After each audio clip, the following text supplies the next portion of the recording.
In this video, we will see how to use Google search inside Perplexity's Comet browser, and then I will also show how you can instantly switch between both of them.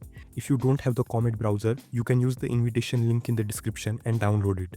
After you log in with an account in the Comet browser, you will see an interface like this, and if you search for something, you can see the results are in the form of Perplexity search, which is not a bad thing, but sometimes you might want to use the normal Google search, and you cannot keep switching between Chrome and Comet every time.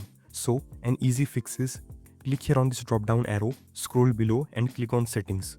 On the left, click on search engine and then click on manage search engines and site search. Here we have a few search engines. As we want to use Google, click on these three dots and click make default. Google is now set as our default search engine. To test it, go to a new tab and you can see the Google logo here.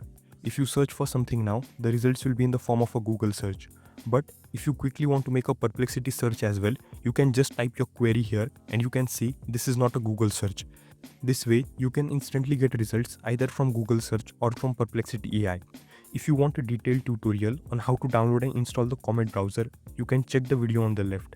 And if you want to know about Comet's insane use cases, you can check the video on the right. If you like this video, do drop a like and subscribe to my channel for more such helpful videos.